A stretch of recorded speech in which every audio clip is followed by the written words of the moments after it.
नमस्कार प्यारे विद्यार्थियों, आपका स्वागत है आपके अपने YouTube चैनल मैथ की आवाज़ में। जैसा कि आप जानते हैं, हम पढ़ रहे हैं कक्षा 10 का नया सिलेबस 2024 और 25 के अनुसार। तो प्यारे विद्यार्थियों, आज इस लेक्चर के अंदर हम हल करने वाले हैं प्रश्नावली 4.3, जिसके अंदर हम क्वेश्चन 3 से आगे के क्वेश्चन को हल करने वाले हैं। इससे पहले जितने भी क्वेश्चन हैं, जितनी भी एक्सरसाइज है, उनकी प्लेलिस्ट बनाकर आपको दे दी गई है, आप वहाँ से देख सकते हैं। तो चलिए, क्वेश्चन नंबर 3 क्या कहता है। प्रश्नावली 4.3 द्विघात समीकरण। क्या एक ऐसी आम की बगिया बनाना संभव है? ध्यान से सुनना, बिल्कुल अच्छा है, इंपॉर्टेंट क्वेश्चन है। इसने कहा है, क्या एक ऐसी आम की बगिया बनाना संभव है जिसकी लंबाई चौड़ाई से दुगनी है और उसका क्षेत्रफल 800 मीटर स्क्वायर है? तो उसकी लंबाई और चौड़ाई ज्ञात कीजिए। हमें दिया गया है कोई एक आम की बगिया बनाना है जिसकी लंबाई है वो चौड़ाई से दुगनी हो। ठीक है, तो प्यारे विद्यार्थी, बिल्कुल आसान क्वेश्चन है। इसके अंदर क्या बोला है कि कोई एक बगिया है। बगिया मतलब कोई एक खेत, मान लो कोई खेत है आम का, जिसके अंदर उसकी लंबाई है वो चौड़ाई से दुगनी है। अगर मुझे उसकी चौड़ाई पता चल जाए तो मैं उसकी लंबाई कैसे निकाल सकता हूँ? उसका दुगना कर दूंगा। ठीक है, उसका दुगना कर दूंगा। तो देखिए,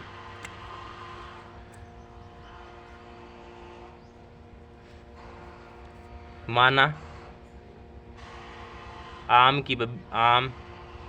बिल्कुल आसान क्वेश्चन है, आम की बगिया।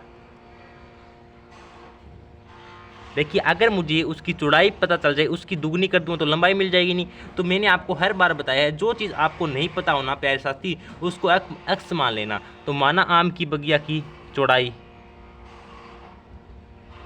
कितनी है? एक्स मीटर है। मुझे नहीं पता था कितनी है, मैंने मान लिया एक्स मीटर है। ठीक है, एक्स मीटर है। फिर ये कहता है उसकी लंबाई चौड़ाई से दुगनी है। तो अगर बात करूं मैं लंबाई की, तो लंबाई कितनी हो जाएगी? लंबाई कहता है उसकी चौड़ाई से दुगनी है। चौड़ाई कितनी है? आप कहेंगे सर एक्स है। ठीक है, उसने कहा है जो उसकी चौड़ाई है उससे दुगनी क्या है? उसकी लंबाई है, यानी 2x है। कहने का तात्पर्य है, अगर आम की बगिया की चौड़ाई x है तो लंबाई 2x है। देखिए, बस आपको यही कॉन्सेप्ट समझना होता है प्यारे साथ, इसके अलावा क्वेश्चन के अंदर कुछ नहीं होता है।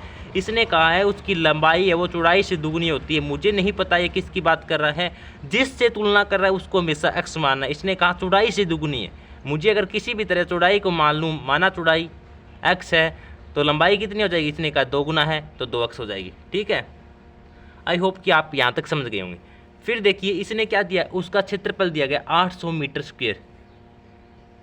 एक बात बताइए, हमने इसके अंदर चौड़ाई दी गई है, लंबाई दी गई है, कहीं ना कहीं ये आयत की बात कर रहा है। तो देखिए, यहाँ पे हम क्षेत्रफल निकाल लेंगे। तो क्षेत्रफल क्या होता है, आप बताइए? क्षेत्रफल आप क्या कहेंगे? वो भी बताऊंगा। क्षेत्रफल ही क्यों निकाला? आपका मन में एक सवाल आएगा, सर परिमाप क्यों नहीं निकाला, और चीज़ क्यों नहीं निकाली? आप तो रटा रही हैं, इसका मतलब कि क्षेत्रफल निकाला। नहीं रटा रहा हूँ, समझाऊंगा क्यों क्षेत्रफल निकालना पड़ा। क्षेत्रफल क्या होता है? लंबाई गुणा, एक बार आप समझते जाइए, आपकी सभी प्रश्नों का आपको हल मिलेगा। ठीक है, तो लंबाई कितना है? 2x है, गुणा चौड़ाई कितना है? x है। 2x को x से गुणा करो, 2x को x से गुणा करेंगे 2x स्क्वायर। ये आपके पास क्षेत्रफल आ गया। अब आपका क्वेश्चन में आपका क्वेश्चन था, सर हमने क्षेत्रफल ही क्यों निकाला? क्योंकि प्यारे साथी, जिस क्वेश्चन में आपको जो चीज़ दी हो ना, उसी को ही निकालना है। आपके मन में, मुझे नहीं पता आपके मन में सवाल आया या नहीं आया, मैं बता देता हूँ। देखिए, इसके अंदर 2 सवाल उठता है। एक सवाल तो आता है कि सर आपने मीटर में ही क्यों माना? ये भी आपने मीटर में मानी, ये भी मीटर में मानी। क्यों मानी? क्योंकि इसने क्षेत्रफल मीटर स्क्वायर में दिया है, तो मैंने इसकी लंबाई चौड़ाई मीटर में ही मानी है। ठीक है, ये आपको छोटी छोटी बातें देखनी होती है। उसके बाद उसका क्षेत्रफल दिया गया 800 मीटर स्क्वायर। प्यारे साथी, मैंने आपको बार बार बोला है, चाहे अगर आपको परिमाप दिया हो तो उसका परिमाप निकालता है, अगर आपको उसका क्षेत्रफल दिया है तो उसका क्षेत्रफल निकालना है। क्योंकि जब ही हम उन दोनों को बराबर कर सकते हैं, और हमेशा याद रखना, जब दो चीज़ों को भिड़ाया जाएगा आपस में, यानी बराबर किया जाएगा, तो तीसरे का फायदा होगा, यानी किसी एक चीज़ का मान निकल के आएगा। तो इसीलिए मैंने यहाँ से क्षेत्रफल निकाला। ये हमने इस क्वेश्चन से क्षेत्रफल निकाला, लेकिन क्वेश्चन वाले ने दिया है तो दोनों ही क्या है? क्षेत्रफल है। दोनों को क्या कर दो? बराबर कर दो। तो देखिए, 2x स्क्वायर किसके बराबर हो जाएगा? 2x स्क्वायर बराबर हो जाएगा 800 मीटर स्क्वायर। तो यहाँ से मुझे x स्क्वायर ऐसे का ऐसा, ये 2 गुना में इधर आएगा तो भाग में, भाग 2, 2 चौके 8, कितना आ गया 400। तो एक्स स्क्वायर बराबर 400 आ गया। ठीक है, तो यहाँ से अगर मैं स्क्वायर हटाऊँगा तो आपको पता है जिस साइड स्क्वायर हटाते हैं तो उसकी दूसरी साइड वो अंडरूट लग जाता है।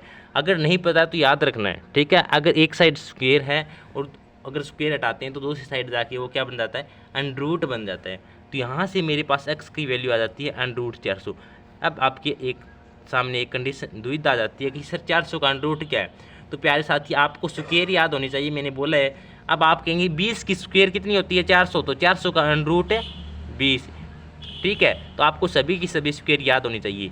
ये 20 मान आया है, वो प्लस माइनस 20 आया है। ठीक है, और हमें किसका मान लेना है, हमें तो इसकी चौड़ाई और लंबाई याद करनी है। ये तो हमने मानी थी चौड़ाई x मीटर है, लंबाई 2x मीटर है, लेकिन इसे वास्तव में तो हम प्लस वाली वैल्यू लेंगे, क्योंकि हमें पता है माइनस में तो कभी लंबाई होती नहीं है। ठीक है, तो प्लस 20 लेंगे। यानी हमने माना था इसकी चौड़ाई कितनी है, हमने क्या माना, चौड़ाई x मीटर है, तो चौड़ाई यानी x का मान कितना है 20 मीटर, तो उसकी 20 मीटर चौड़ाई थी। फिर क्या हमने माना था लंबाई कितना है 2x, तो 2 गुना x का मान 20, 20 दूनी 40 मीटर। ये आपकी चौड़ाई थी, ये आपकी लंबाई थी, ये आपकी चौड़ाई थी। देख लो, इसने कहा था कि जो उसकी चौड़ाई है उसकी लंबाई से दुगनी है। चौड़ाई कितनी है 20 मीटर है, तो 20 का दुगना 40 मीटर, उसकी लंबाई क्या है दुगनी है ना। देखो सेम बिल्कुल क्वेश्चन पे आधारित है।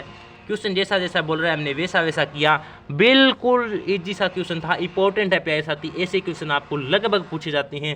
तो प्यारे साथी, क्या आपको यह क्वेश्चन समझ में आया? तो प्लीज़ इस क्वेश्चन को अगर आपने समझ में आया है और आपको इस वीडियो से कुछ सीखने को मिला है तो प्लीज़ वीडियो को लाइक करें और कमेंट करें। अगर चैनल पर नए हो तो चैनल को सब्सक्राइब करें। तो आज के लिए इतना ही, मिलते हैं कल के नेक्स्ट क्वेश्चन के साथ। तब तक के लिए जय हिंद जय भारत।